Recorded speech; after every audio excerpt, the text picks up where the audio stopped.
परमात्म तत्व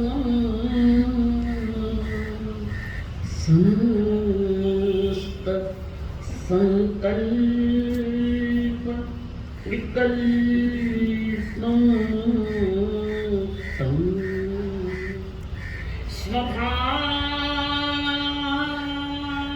स्वभावलीना निवसन्ति नित्यं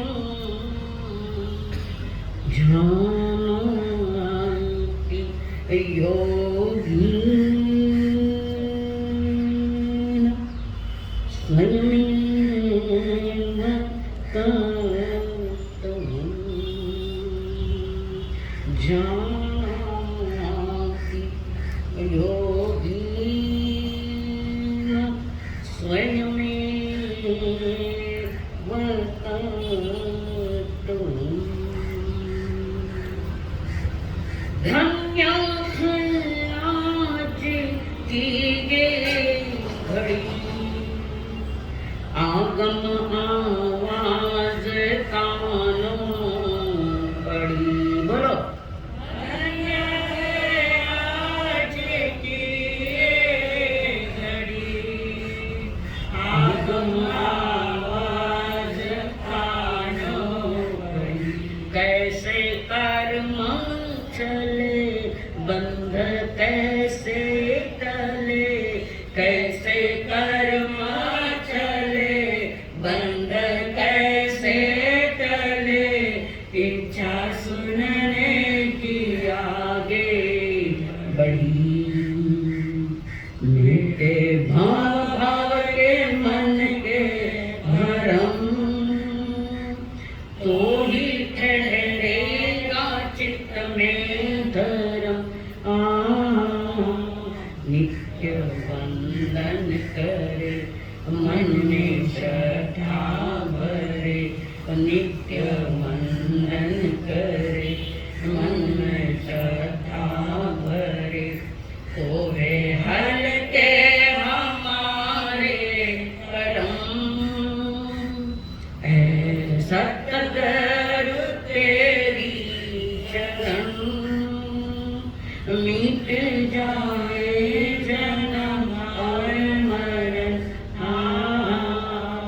बहु दुख सहे कितने कर्म गहे बहु दुख सहे कितने कर्म गहे अब तो सत्य के चले चरण सतगुरु तेरी शरण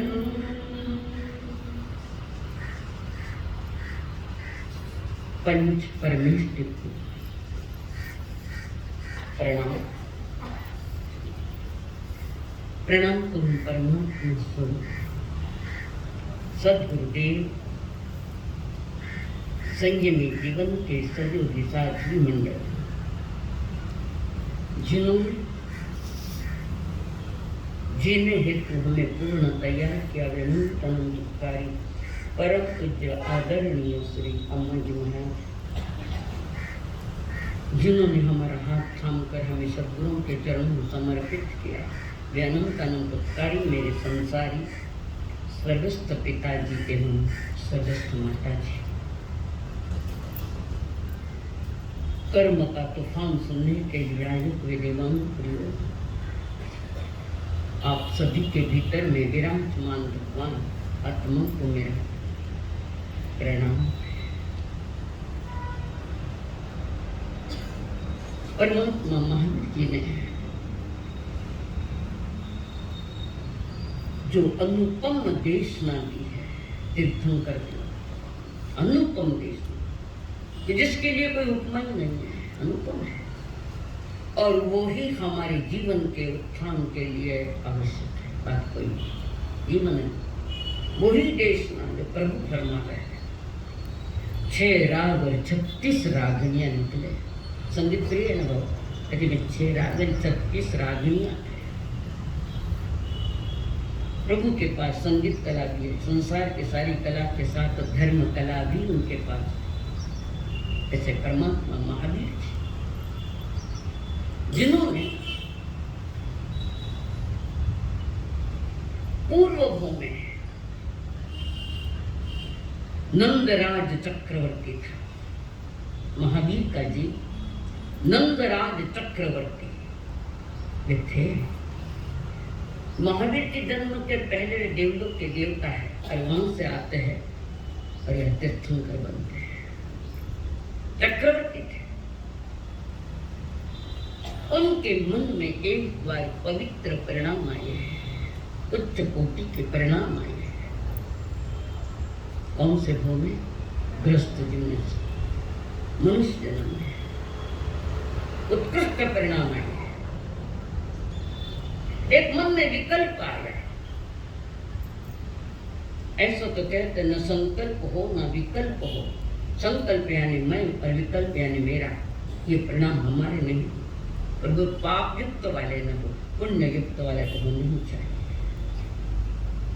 किस समय कौन सी बात कही जाती है, किस अपेक्षा से कही जाती है, इसका विवेक तुम्हारे पास होना चाहिए। तो नंदराज चक्रवर्ती के भूमि में प्रभु महावीर की आत्मा को एक विकल्प आया, बड़ा प्यारा विकल्प आया। मैं समस्त प्राणियों का कल्याण करूं, समस्त प्राणियों, जगत में जो भी जीव है उनका कल्याण हो। और वो उत्कृष्ट परिणामों से आई है। चार था संकल्पना जो आई उत्कृष्ट परिणामों से आई, और ऐसे उत्कृष्ट परिणामों से ही महावीर के जीव ने उत्कृष्ट परिणामों के कारण तीर्थंकर गोत्र बांधा है। और ये तीर्थंकर गोत्र भी नाम कर्म की प्रकृति है, उत्कृष्ट प्रकृति। कभी कभी कल्याण करने वालों के लिए कभी कभी बंध भी स्वीकारना पड़ता है, और वो बंध जो है निर्बंध होने के लिए कभी कभी बंध स्वीकारना पड़ता है। इसलिए मैं हमेशा कहता हूं, कुछ बंध ऐसे हैं जो मुक्ति के कारण बने हैं, जैसे तीर्थंकर गोत्र। चंद बंध है, से बहुत थोड़े बंध है कि जो मुक्ति का कारण बने हैं, और जगत जीवों के कल्याण के लिए उन्होंने कहा कि मैं ऐसा करूं कि मैं सब जीवों का कल्याण करूं। ये पवित्र भावना पुण्य बंध का कारण है। जगत जीवों ये पुण्य बंध का कारण है। और उन्होंने जबरदस्त इतना पुण्य किया कि तीर्थंकर गोत्र बांध लिया उन्होंने। और ये बंधन चेष्टा पूर्वक करना पड़ता है, चेष्टा पूर्वक, प्रयत्न पूर्वक। कौन सा? ये तीर्थंकर गोत्र का बंधन प्रयत्न पूर्वक करना पड़ता है, चेष्टा पूर्वक करना पड़ता है। तीर्थंकर गोत्र बांधन का बोल कितना है? बहुत लूका है तपस्वी जी, कितना कारण है तीर्थंकर गोत्र बंधने के? थाने पूछो, ये मालूम बताया ना कोई, पर थाने तब से ही तो याद नहीं बताया। आज ये चौरड़िया क्या है? चौरड़िया ये तीर्थंकर गोत्र बांधने के कितने बोल थे, थाने बताया रात्रा क्लास में। अशोक जी रात्रा क्लास में बताया 20 कारण है तीर्थंकर गोत्र के बांधने के। पर इस 20 कारणों में तो एक तो होना ही होना है, जिसको हम कहते हैं दृष्टि की निर्मलता, यानी सम्यक दर्शन। दृष्टि की निर्मलता, दृष्टि की पवित्रता तो आवश्यक है। इसके बिना तीर्थंकर गोत्र नहीं बन सकता। शेष 19 कारण। प्रथम कारण है दर्शन विशुद्धि, यानी तुम्हारी नजरिया, तुम्हारी सोच पवित्र चाहिए। तो अगले 19 बोल में कोई एक भी बोल मिल गया तो भी तीर्थंकर गोत्र मान सकता है। पर एक बोल के अभाव में, यानी दृष्टि की निर्मलता के अभाव में कोई बंध नहीं कर सकता। आवश्यकता तो वही है। और वहां पर दृष्टि की निर्मलता के साथ नंदराज चक्रवर्ती ने कहा कि मैं जगत जीवों का कल्याण करने की भावना, कल्याण, और बांध लिया तीर्थंकर गोत्र। ये भले ही बंदे पर एक धो करके पुनः मोक्ष की तैयारियां होती है। ये बंद उन्होंने अपनी तैयारी कर ली, कल्याण तो जगत जीवों के करने की बात करी, पर अपना भी स्वार्थ पूरा कर लिया जहां तीर्थंकर गोत्र बांधा हुआ। जैसे किसान की यही भावना हो रही है, वृष्टि समय पर पड़े, वृष्टि यानी बरसात, वृष्टि समय पर पड़े, किसी के पड़ेगी तो सभी के खेतों में पड़ेगी, खेतों सभी पड़े, समय पर पड़े। जब किसान फसल काटता है तो अपनी स्वार्थ की पूर्ति लिए काटता है, पर उसमें भी संसार को अनाज देता है, लोगों को, दुनिया को, जगत को अनाज देता है। देता तो दूसरों को है, पर करता कल्याण अपना है, खेती। ऐसे तीर्थंकर के जीव है, कल्याण तो लोगों के करने की बात कर रहे, पर स्वयं का आत्म कल्याण कहीं में है नहीं। समझ में आई बात? खुद का कल्याण है। आम जनता कहेगी कि हमारे कल्याण के लिए बात करी, फिर समझदार नहीं हो। कभी इन्होंने तो अपना स्वार्थ साध लिया तीर्थंकर गोत्र बांधने के, पर इस समय स्व कल्याण के साथ पर कल्याण की, आप हम कहते स्व कल्याण और पर कल्याण की भावना हुई। कटे बोलो कि कटे गाओ, बोलो कटे गाओ, कभी गायो के परेश जी जल्दी बोलो। सुखी रहे सब जीव जगत के, कोई कभी न घबरावे। कितनी बार गई देगा। हाँ, आदत वस्तु के धर्म हैबिट नहीं है, आदत नहीं, धर्म की भी आदत नहीं लगाना। पर एक बार आदत लग जाती है ना, तो नींद में भी प्रतिक्रमण बोलना। यह आदत है, आदत नहीं। यह आदत नहीं है, चिंतन मनन है।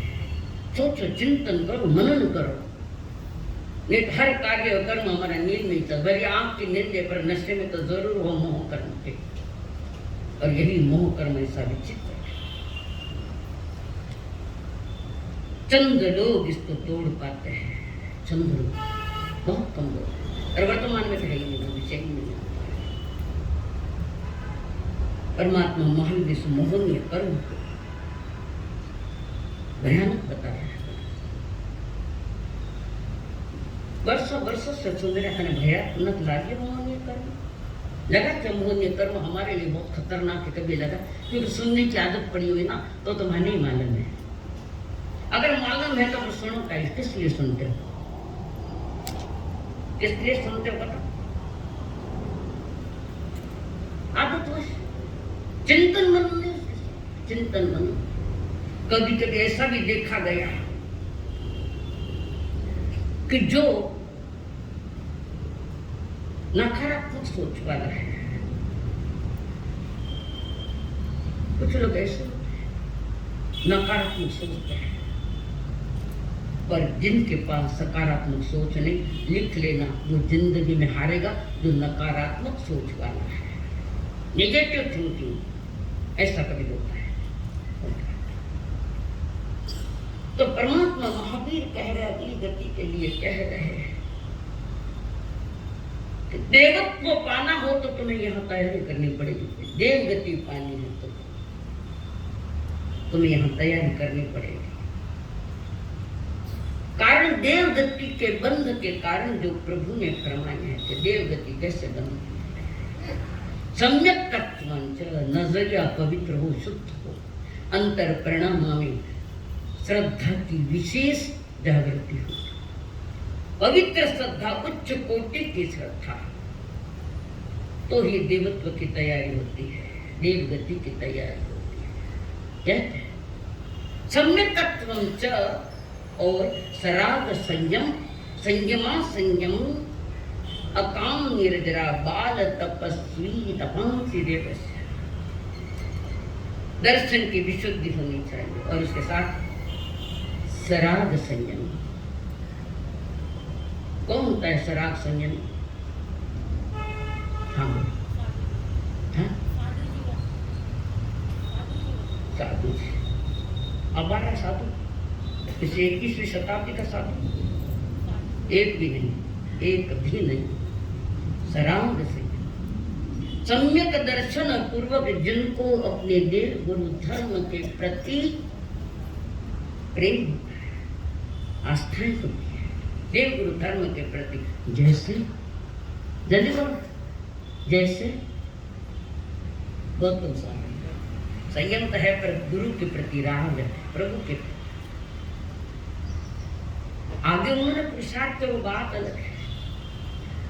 यह संसार का भी राग डुबाता है पर संयम जीवन का राग भी मुक्ति की ओर नहीं जाने देता, नहीं जाने देता। क्योंकि राग है, सांप का बच्चा बड़ा चाहे छोटा चाहे, आखिर राग तो आग ही लगा रहा है।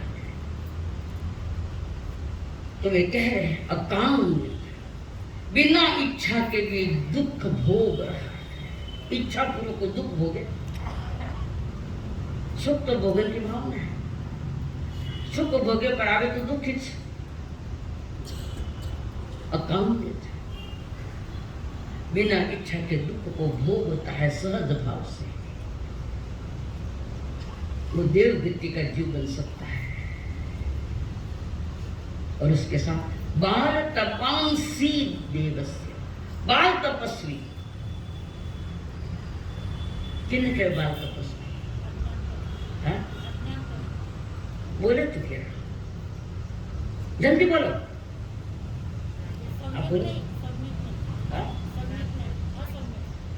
जिसके पास सम्यक दर्शन तो नहीं है पर तपस्याएं खूब करता है, खूब तपस्या, ये आज की कंडीशन है बाल, ये बाल तप है।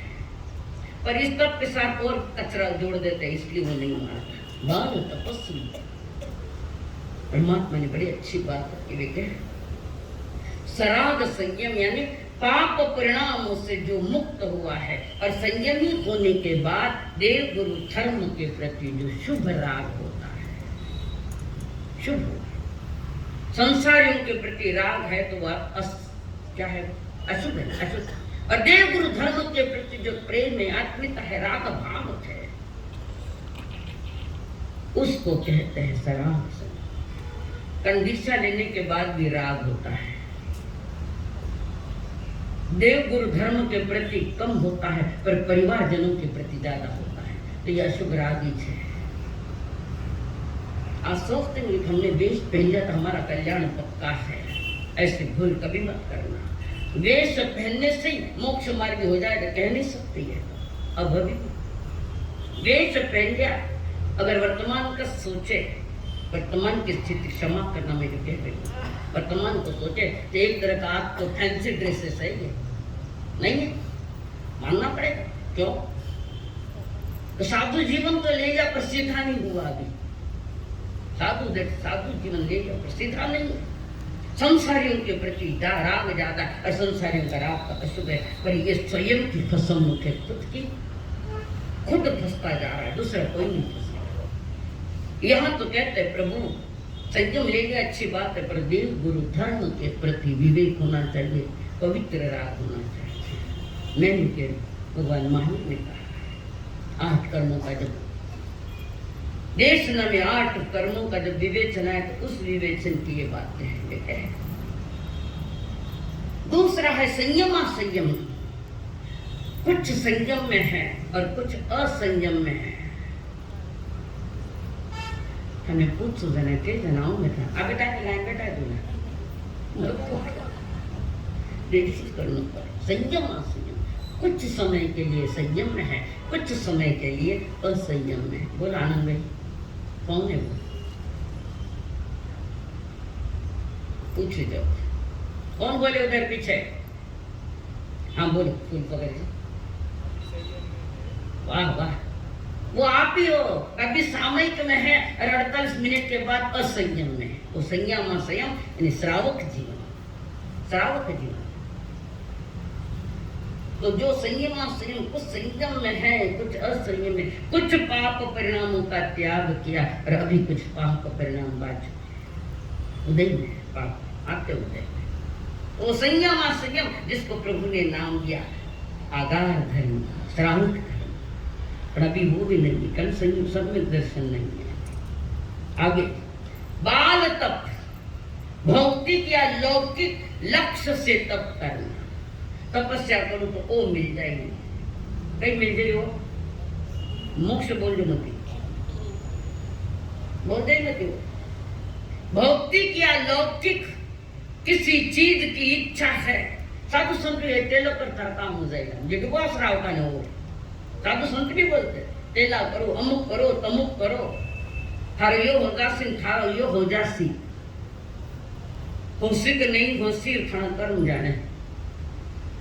ठीक से समझो देवत्व की जो पर कि लौकिक चीजों की पूर्ति के लिए तपस्या करता है, धन कमाने के लिए तपस्या करता है, जाप जाप सब करता है। और आज जाप इतना बढ़ गया है कि मनुष्य भी संताप हो गया, मनुष्य को भी संताप होने लगा। परमात्मा कहते बिना ज्ञान के और बिना समझ के जो भी करोगे वो गलत होगा, गलत होगा। तो हमारी दशा भी यही है। और जिस तप में डिमांड है कुछ किसी की चीज की, अठे कट कर ब्याह हो जाएगी, जब किसी का अठा करा कर ब्याह हो गया था ना, नहीं है ये अज्ञान दशा है, ये मूढ़ता है, मूढ़ता। पीछे पता है मूढ़ता और मूर्खता, जानते हुए भी मूर्खता वाली बातें करना यह अज्ञान प्रभु फरमा है। और अकाम निर्जरा की जो बात कहते भाई अनिच्छा से या दबाव से, किसी के दबाव से, पराधीनता से, लोभवश या मजबूरी में कष्ट सहना।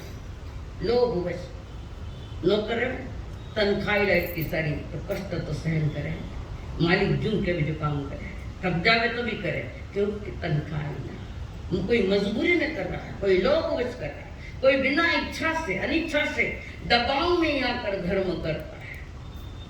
कभी बाप के अचानक में आना पड़ेगा, सामयिक करनी पड़ेगा, और बाप का नीचे जरा कड़क है तो दबाव में आकर सामयिक करना। दबाव में आकर बच्चे दर्शन को आते, फिर भी किसी अपेक्षा से दबाव ठीक है तो कम से कम इधर के दगन लग जाए।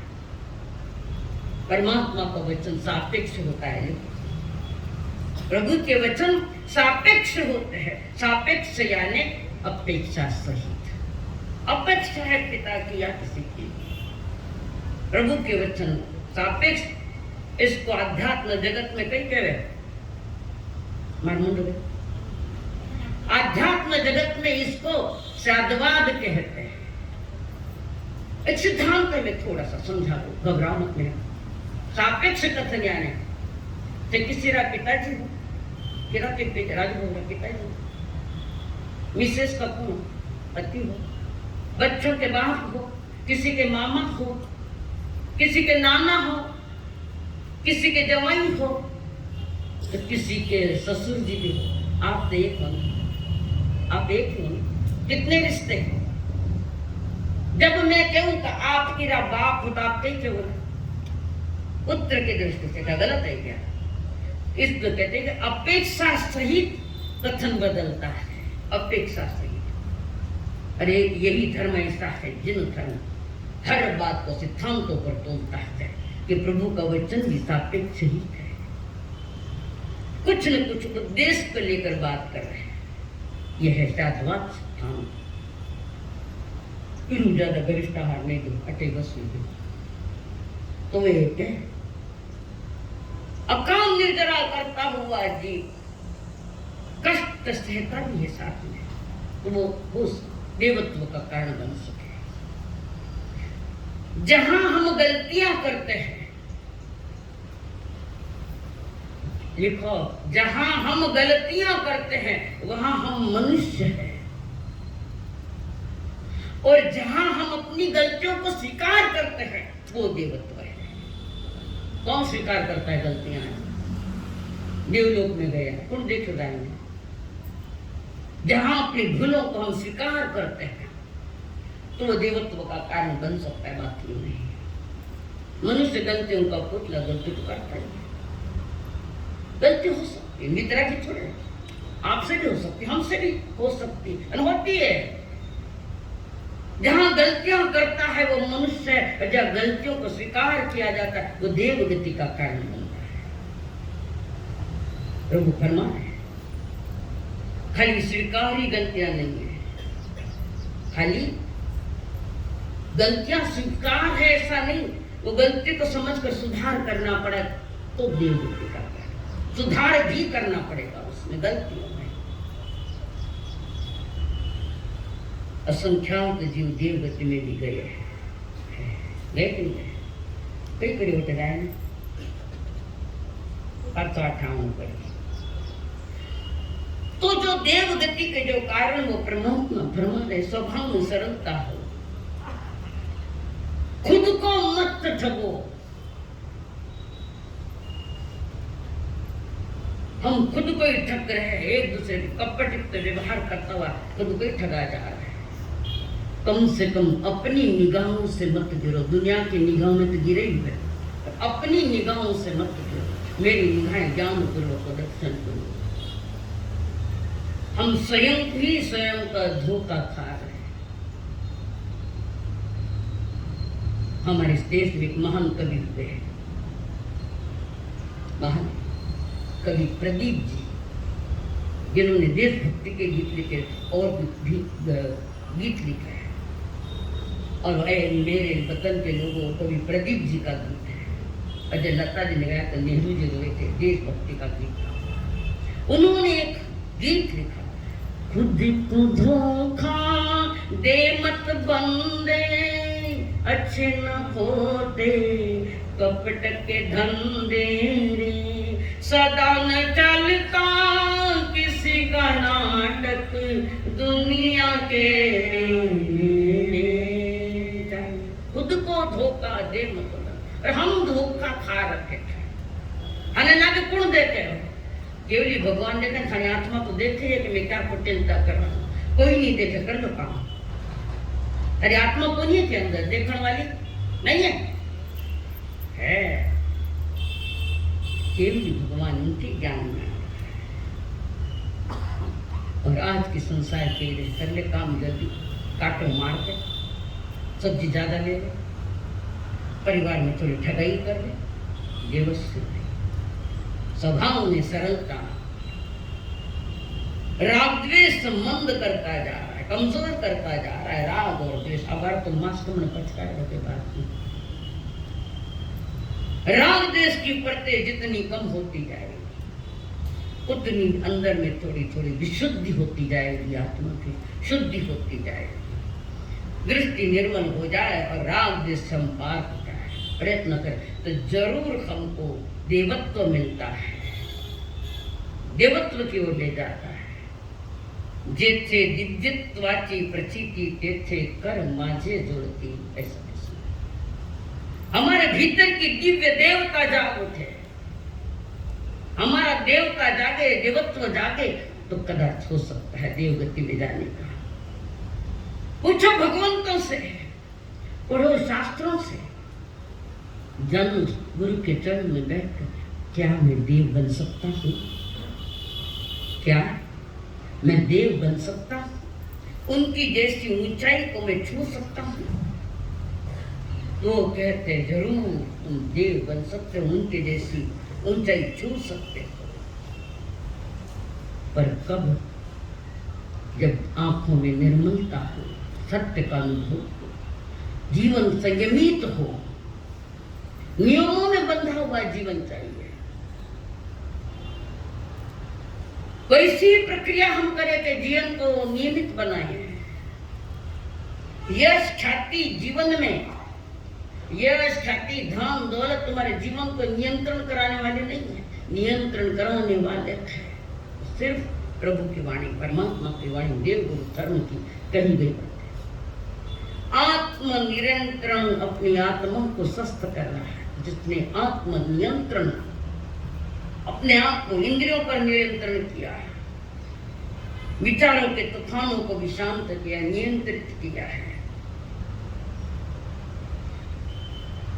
और ये अगर नियंत्रण में न छूट है, और संसार की यंत्रणा भोग ही रहे हैं, संसार की यंत्रणा। आचार्य देव कहते हैं, हे देवानुप्रियो, पुण्य का उपार्जन करे तो देवत्व भी बन सकते हो, देवत्व प्राप्त कर सकते हो। ज्यादा कठिन नहीं है, देवलोक में जाना कोई ज्यादा कठिन नहीं है। विचित्र विचित्र प्रकार के देव वहां भी है, पर वृत्ति महावृत्ति बने बिना देव बने है तो तुम्हारी दुर्दशा चप्पल पर संभालने के लिए बैठना, देवा देवी देवता जहाँ में चप्पलें रखी जाती वहां बैठना पड़ेगा, बिना व्रत और बिना महाव्रत और बिना कम से कम हमारी संकेत वो हो कि देव यंत्र गुरु गुरु निग्रह और दया में धर्म दया में स्वयं के प्रति ने दया नहीं, औरों के प्रति तो क्या करेगा? तो फिर औरों को प्रति करे, स्वयं को प्रति नहीं करे तो सिर्फ नाटक है, नाटक जिंदगी का कि हम सुधरे हुए लोग, ऐसे लोग तो और ज्यादा बिगड़े हुए हैं जिन्हें देव गुरु धर्म का पता नहीं और देव गुरु धर्म के अलावा सारे देवी देवताओं का विनय कर घनोत विनमान होते उन्हें विनय बात तुम्हारे प्रतिक्रम नहीं आता है। विनय बनने का कभी नाटक मत करना, ज्ञान करो तुम्हारा विनय होवे। जैसे गौतम स्वामी 36,000 प्रश्न पूछे, एक प्रश्न पूछा वंदन करने के बाद प्रश्न पूछते हैं, जाओ मार सही उत्तर दिए लेकिन तुझे कम है हटे नहीं। तुम्हारा विनय कहा, ज्ञान कहाँ से आएगा? ज्ञान विनय भक्ति भी इसमें कारण है। हमारे पास कहने के लिए विनय है, मठे मंदा में साता है, ये विनय नहीं, ये कर्म बंध का कारण मारा सा स्वाध्याय कर रहा था और बीच में टांग गड़ाई अपनी, यह विनय है। ज्ञानावरण कर्म बंध का मैं बार बार विनय तो उन्हीं का होता है जो विनय के परम चोटी पर पहुंच गए, विनयवान अर्धंत देव हमारे जो आत्मा के प्रति विनय कर रहे हैं और जगत के लिए भी विनय कि उन्होंने देशना की, देशना की जिन्होंने अनुभव सुना है। देखना क्या है? 12.5 वर्ष तक जो जो अनुभव हुए साधना में, उस अनुभव का खजाना लेकर वे आए हैं और आपके सामने दे रहे हैं। वाणी का भी विनय है, बोलने का भी विनय है, बैठने का भी विनय है और कहने का भी विनय है। तो कदाच ये जीव देवगति में जा सकता है, पर स्वयं पर नियंत्रण होना चाहिए। जब तक हमारे जीवन में ये विषय नहीं, कितनी बार तुम्हारे मन में ये तरंगे, परमात्मा की तरंग अगर नहीं उठती, जिनवाणी की तरंगे नहीं उठती है तो तुम्हारा रंग दिख रहा है 4 गति में भटकने का और कुछ। महापुरुष ने कहा, मना रे कब ऐसा चिंतन करोगे, कब ऐसा चिंतन करोगे, चेतन की शांति से, चेतन की शांति से, नर्तन की युक्ति से शाश्वत सुखों को भरोगे। कब ऐसा चिंतन करोगे, कब ऐसा चिंतन करोगे। बोलो खड़ा करो, खड़ा करो ये चिंतन। क्या कह रहे? चेतन की शक्ति से अनंत शक्तिमान तुम्हारी आत्मा है। कोई द्रव्य जगत का इतना शक्तिमान नहीं जितना हमारी, जितनी हमारी आत्मा शक्तिमान है। चेतन की शक्ति से, नर्तन की युक्ति से शाश्वत सुखों को भरोगे। कब ऐसा चिंतन करोगे, कब ऐसा चिंतन करोगे। जन्म जन्म में भूख भोग की, तन सुख की ही चाह जगा। जन्म जन्म में भूख भोग की, तन सुख की ही चाह जगा। मान प्रतिष्ठा की रक्षा में तिल तिल अपनी शक्ति लगाई। छोड़ी ना मनमानी, छोड़ी ना मनमानी, कहते रहे ज्ञानी, सत ज्ञान चित्त में धरोगे। कब ऐसा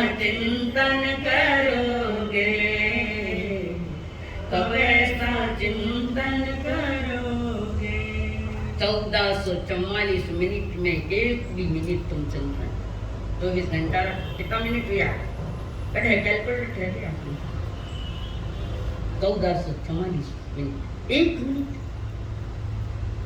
कोई चिंतन कर फिर मरी तो काम हो फिर मार तो काम करता करता आखिरी सांस आ जा रही है और वो चिंतन कितनी सरल बात रखी थी। देवत्व का कारण हमारी दिव्यता वही देवत्व का कारण है। हमारी दिव्यता हमारे परिणामों की उच्चता वो बनता है कि अंतर का देवता भी जाके और दिव्यता भी पावे भव्यता पावे। तो 4 पाने में कर्म है। धन्नाशाली दे बद्र की काफी चलते चलते पाठ है ना व्याख्यान हो तो कतनी दूं मैं तला चेहरा ऐसा टाइट कि एक तारीख दे सकती कि छोड़ो कहते छोड़ो शांति से पाठ सुन सके। धन्नाशाली लंबी कथा है उस कथा को मैं अभी नहीं दूंगा। और दोनों नहीं संयम मिल गया है साड़ा और बहन साड़ा और बहन कौन साड़ा खान कौन बहन नहीं आए बोलो भाऊ भोजन वाले बताओ कौन है साड़ा जी कौन है बहन जी बोल परेश जी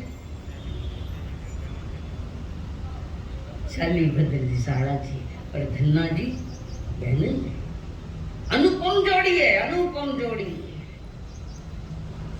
प्रसंग ऐसा आया कुछ कारण पर धन्ना जी वहां से निकल पड़े सबको कह रहे भाई तुम सड़क जाओ थोड़ा सा बता दो कारण एक दिन उनकी पत्नी धन्ना जी की पत्नी कई ना वो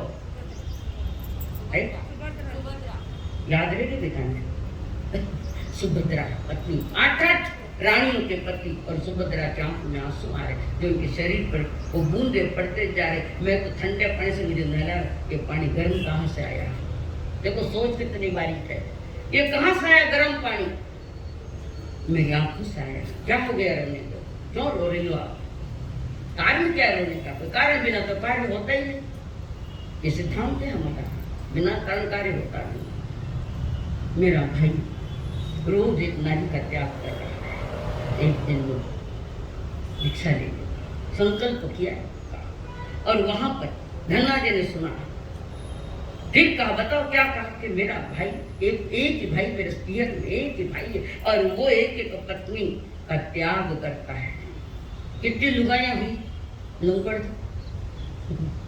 40 बदले लुगाया कितनी ही अपना पंथ एक ही को नहीं आवे तो बराबर है शायद 32 रानी और अप्सरा जैसी देवलोक की काणी ने घोड़ी ने चेमड़ी नहीं थी एक से एक सुंदर रोज एक छोड़ रहा है। धन्ना जी ने कहा सुभद्रा जी तुम्हारा भाई कायर है छोड़ना तो एक साथ छोड़ो 8 कोई कहेगा निकलो बाजू में कारण सुभद्रा ने भी कहा था बोलनो घुनो सोर है करनो कठिन है निकलो बाजू में सब निकलो। सुभद्रा बहुत समझाती नहीं तुमने बहुत अच्छा किया मेरी आत्मा को समझा दिया बहुत अच्छा किया। और सुभद्रा वो धन्ना जी निकले वहां से और सीधे अपने ससुराल में रोड पर खड़े थे और साली भद्र का आवाज दे रहे एक कायर नीचे उतार कायरों से क्या त्याग करता है शूर वीर होते क्षत्राणी होते वे त्याग कर उधर नहीं देख क्या छोड़ना जब छोड़ने सबको एक साथ छोड़ थाने नहीं क्यों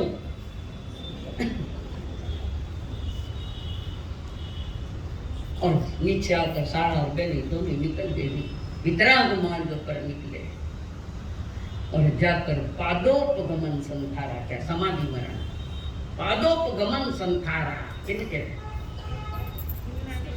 जिस समय वे संथारा रहते जिस स्थिति में सोई है बैठे है कैसे भी है वो हिलता नहीं उसमें एक आंख की पलक भी नहीं हिलानी पड़ती जैसे वृक्ष के ऊपर से पड़ी डाली जिस स्थिति में पड़ी उसी स्थिति में आखिरी तक ऐसे दोनों ने पादोपगमन से आज नहीं है वो संथारा सादा सादा संथारा रहे ठिकाना को नहीं बे संथारा ये क्या होता है और वहां पर उन्होंने संथारा लिया पता लग गया शाली भद्र जी के माता जी को बच्चे ने मेरा संथारा ले लिया दवाई जी भी साड़ा कहने के अनुपम जोड़ी और वो मां बांग गई जल्दी जल्दी गई कमर साहब को थोड़ी देख ले, मैं आई हूँ आप, एक बार कान खोलन देखो, बात मत करो, देखो ने कहीं लागे। धन्ना जी ने कोई आँख खोली कुछ बोले। वहाँ हारे तो बेटे के पास आई और बेटे को प्रलोभन देने लगे, तुम्हारे बेटे ये बात तो देख ली। काफी देर तो पुरुषार्थ अच्छा चला नहीं आके, पर माँ की ममता ने घायल कर दिया साली बदर को। खाली आँख खोल के देख के बंद कर ली और 33 सागरों को सर्वार्थ सिद्ध की सजा मिली। सजा है, देवलोक में जाने में सजा है, संसार की मजा है, पर आत्मा के लिए सजा है। उनके पहले हम चाहे तो मोक्ष में जा सका, सामने के बहु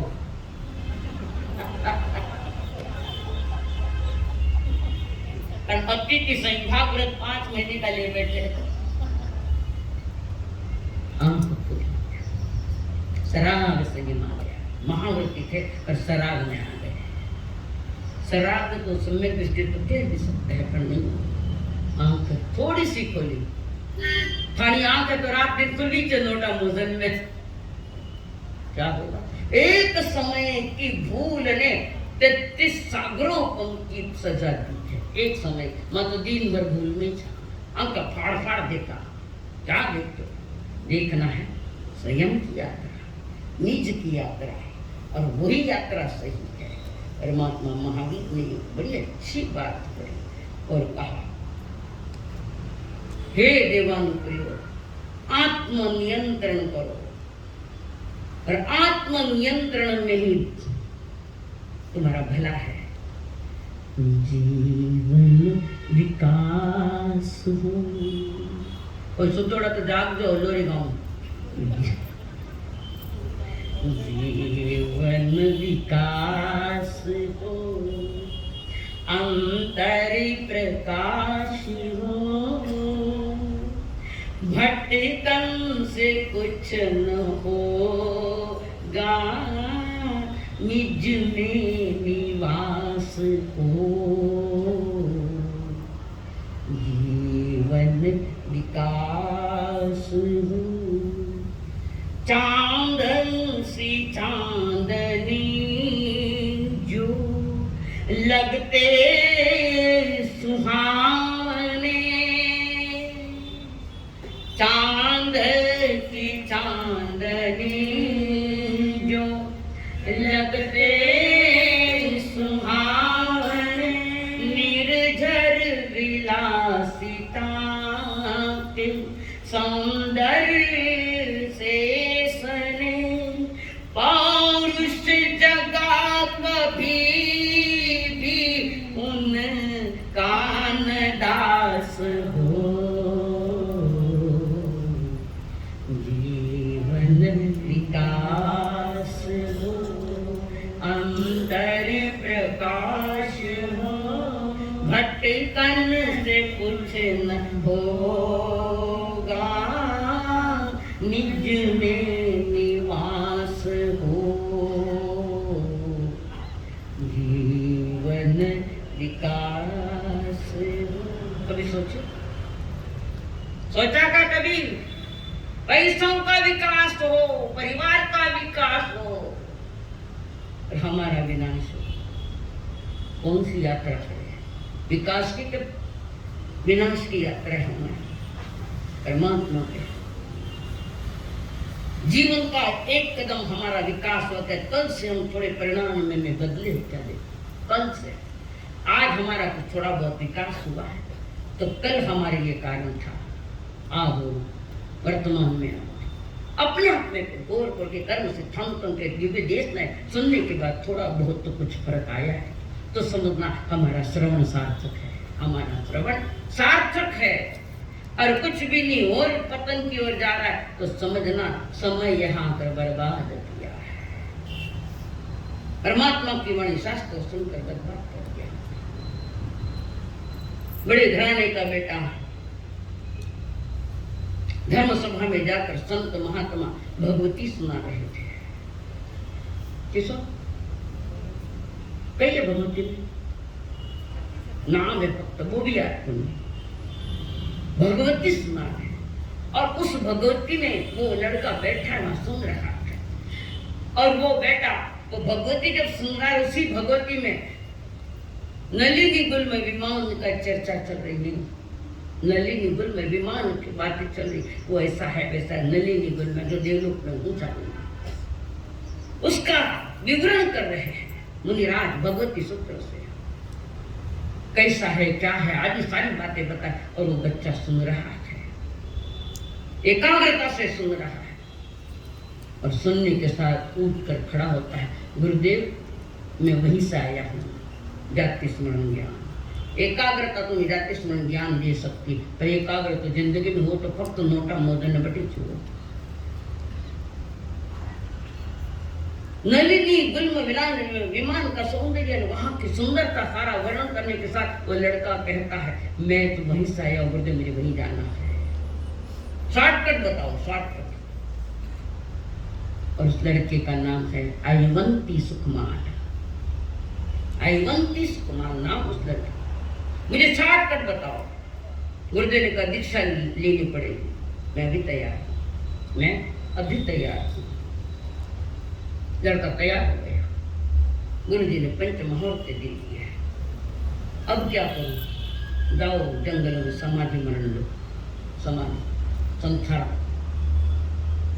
भक्त सिर्फ आईवन इसके लिए, नलिनी गुल में विमान में जाने के लिए संयम धारण कर लिया, मुहूर्त धारण कर लिए और समाधि मरण भी संथा में ले गए।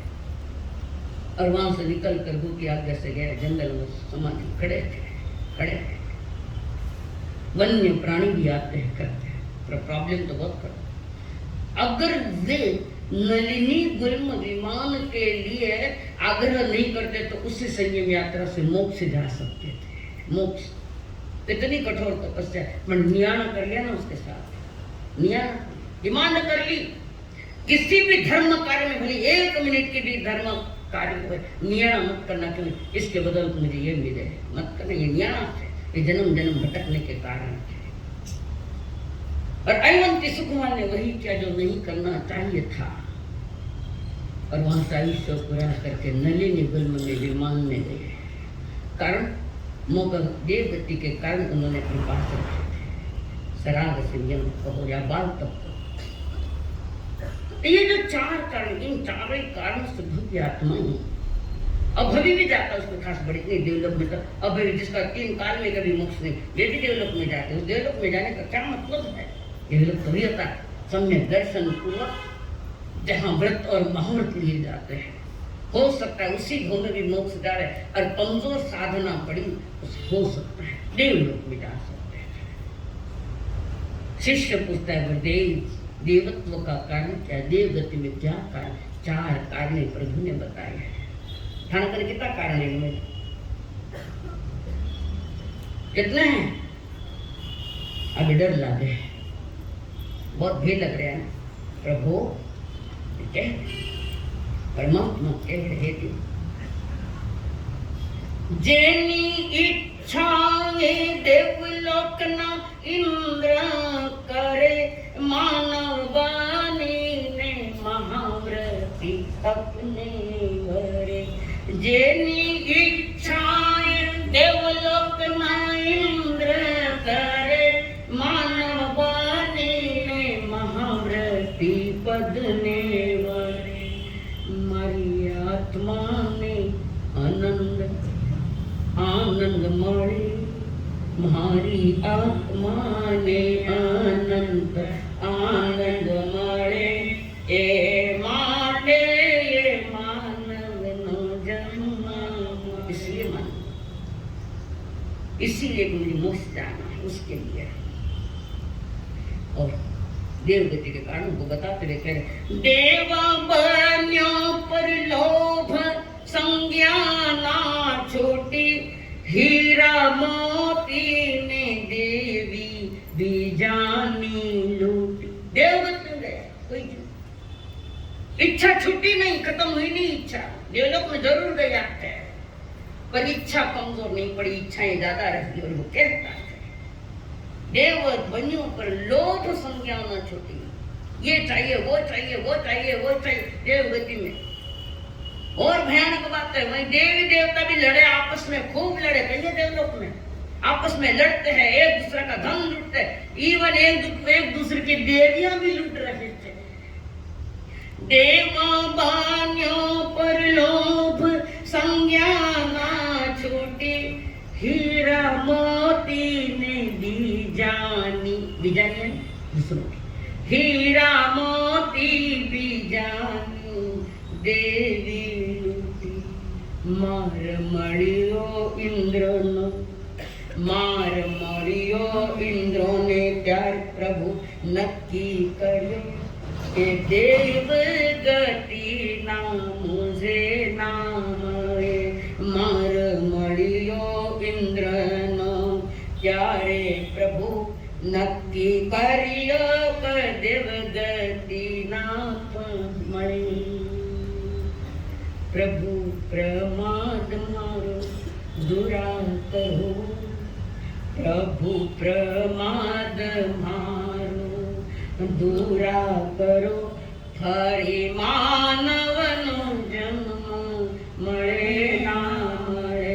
मने पापी ने पार उतारो प्रभु, फरी मानवनो जन्म मळे ना मळे।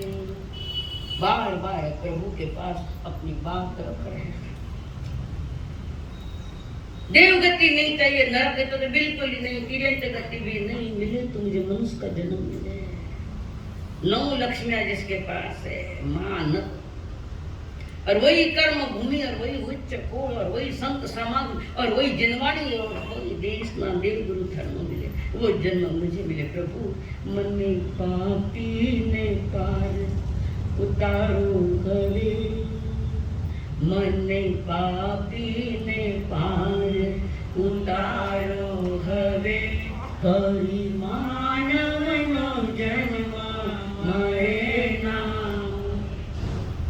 मनुष्य जन्म कित मिला तो है, करने देव की कदर को दूर जावे याद आवे। इंद्र देवता भी रोते, हजारों हजारों आंसुओं से रोते, ये जन्म मुझे मिले जिस जन्म से मेरी आत्मा को पूर्ण पवित्र कर सकूं। ऐसा पवित्र जन्म जिनके पास है। धन चंदन राजा और मलिया गिरिरानी, धन चंदन राजा और मलिया गिरिरानी। युग युग से भारत में यह अमर कहानी, धन चंदन राजा और मलिया गिरिरानी। सुतरा जाग के कहानी चालू हुई थी। कहानी सुनो पर जीवन की हानि मत करना। अपनी भी कहानी ऐसी बने जैसे महाराजा चंदन में गया, इतनी तैयारी दिखानी पड़ेगी कि चंदन मलियागिरी जैसे हम भी बने। और महाराजा चंदन ने अपनी इच्छा रखी कि मुझे अपने नगरी की याद आ रही है। कहिए नगरी का नाम कल फिर पूछो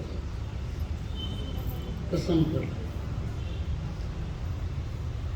मेरी राज्य की याद आ रही, मेरी नगरी की याद आ रही है। और मेरी वो माँ जैसी मेरी दासी की भी याद आ रही, मदना दासी, जिसने अंडरग्राउंड का रास्ता बताया था निकलने के लिए, अपने आप को बचाने के लिए मौत से, उसकी भी याद आ रही है। उसकी बहुत ज्यादा रेखा में जीवन दान दिया मदना दासी ने, जीवन दान बहुत याद है। बड़े बेटे ने सुन लिया शायद पिताश्री की बापूजी तैयार है, सेना सारी तैयार है, हत्ती घोड़ा ऊंट पंख सब तैयार है, आपकी इच्छा है तो हम तो अभी जवान हो गए, हम चलते हैं आगे, आप आराम से बैठो हाथी पे। है क्या रे बेटा, सुनो ने घोड़ा चुका लग नेड़े बैठे क्यों सुनने घना चुका लग। ऐसा बेटा हो सकता है तो तुम्हारा पुण्य भी बलवत्तर हो और तुम्हारे द्वारा दिए गए संस्कार भी उच्च कोटि के हो, तो उस घर में भी ऐसे बच्चे आ सकते नहीं आ रहे, थोड़ी बात है। कम तो हम पड़ गए, वो कम नहीं पड़ा, हम कम पड़ गए वहां पर। उसके बाद वो चली है यात्रा, और साई और मीर दोनों आगे, दोनों ही बच्चे आगे घोड़े पर बैठे हैं। शूरवीर थे। शस्त्र हाथ में है, तीर धनुष बाण हाथ में है, तलवार भी पास में है, और वे निकल रहे वहां से अपने राज्य में पहुंचने की तैयारियां कर रहे हैं।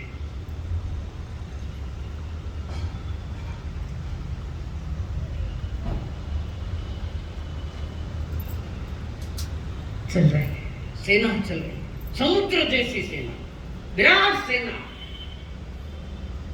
कई हाथी, कई घोड़े, कई पालकी। कभी नहीं उल्टी बहे, कभी सुलट बह जाए, कभी सभी जन त्यागते, कभी सभी अपना। बजवा दिया ढंका, हुई सैन्य तैयारी, हाथी रथ घोड़े पैदल की छबियारी।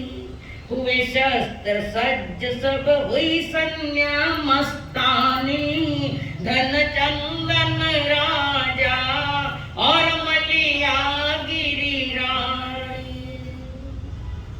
दोनों बच्चों ने तैयारी की, विराट सेना लेकर निकल रहे। राजा बैठे आराम से हाथी बाजी में मलिया गिरी, जैन धर्म की खाड़ी त्यागी, शीलवान, विनयवान, गुणवान, नारी जाति के मर्यादा कुछ भी नहीं छोड़ी। रानी में तो क्या है, मर्यादा तो नारी के लिए लगी। वो महारानी है, सामान्य नारी है, तो सामान्य नारी है तो उन्हें महारानी समझे। देखो डंका बज गया, नगाड़े बज गए और तैयारी होगी, चल रहे आगे आगे आगे। जैसे आकाश में घुमड़ घुमड़ कर बादल आते हैं, ऐसी विराट सैन्य सेना जिसके पास मेघ जब आते तो सूरज के कितने कितने दिन दर्शन भी नहीं होते। सैन्य मेघ के बादलों की तरह जिनकी सैन्य सेना है। रणभेरिया भी बजवा दी, सिंदूर भी गाजे है, और गूंज गया आकाश, धूल उड़ी तो सारे आकाश में उड़ रहे। सागर के समान सेना है, चारों दिशा में नगाड़े बजवार है, और महारानी की साधना में बैठी नमो अर्कंतां। युद्ध के मैदान में भी नौकार मंत्र, थानक में भी आदमी आवे नौकार मंत्र। स्वयं की बहुत बड़ी भूल की है, चलो भूल होगी, कम से कम कबूल करके सुधारो स्वयं को। ये कहते हैं कुछ दूर कुसुमपुर के जब सेना आई, पद टक्कर से नभ बीच धूल है छाई। महाबल को महल से घोर छटा दर्शानी, धन चंदन राजा और मलिया गिरिरानी। धन चंदन राजा और मलिया गिरिरानी। चारों प्राणी अपने मायभूमि की ओर है, मातृभूमि के अपने राज में आ गए, और थोड़ी दूर भी रह गया वो कुसुम के बहुत, और ये नगाड़ों की आवाज, ये ढोलों की आवाज, तो तलवारों की आवाज आ रही है। चंदन राजा का छोटा भाई महाबल झरोखे से देख रहा है, ये इतनी सेना लेकर कौन आया है? अचानक हमारे राज्य पर किसने चढ़ाई की है वो देख रहा है। इतनी हिम्मत कैसे की, इतनी हिम्मत कैसे की इस राज्य पर चढ़ाई करने का? मंत्री को बुलाया, पूछा कहाँ की सेना है? कहीं की नहीं, यहाँ की। यहाँ की कैसे है? तो तुम्हारा बड़ा भाई आया है, महाराजा चंदन विराट सेना लेकर आया आपका भाई। और मलियागिरी के मुख में तो वही चल रहा है, नमो हंतां नमो सिद्धां। घटाएं उमड़ उमड़ कर जैसे आ रही है। और मंत्री जी ने बात की, कोई दुश्मन और नहीं, दुश्मन बनकर तुम्हारा भाई आया, तुमने दुश्मनी ली, राज्य के खातिर भाई भाभी दोनों बच्चों को मारने की तुमने तैयारी की थी ना। मारने वालों से तारने वाला बड़ा होता है। दासी थी वो, दासी मदना दासी, जिसने उसको बचाया है। तुमने तो मारने की तैयारी, खून का नाता, ब्लड के नाते है सारे, और तुम ये पाप किया तुमने। अब जाओ, उनको शरणार्थी बनकर जाओ, कि नहीं जाता। मरने ठाए तो कुछ भी उनके कर सकते, नहीं मैं भी उसके ऊपर चढ़ाई करूंगा। महाराज तुम्हारी हार होगी, जिसका अपमान होगा। नहीं जाओ, बड़े भाई के चरण छो, सगे भाई से, सगाई भाई और ज्यादा मान लेगा। वो कहे नहीं, मैं तो युद्ध करूंगा। घोड़ो कोड़ आया, युद्ध करेंगे। युद्ध नहीं करना हमको, संकल्प हो हमारा इंसान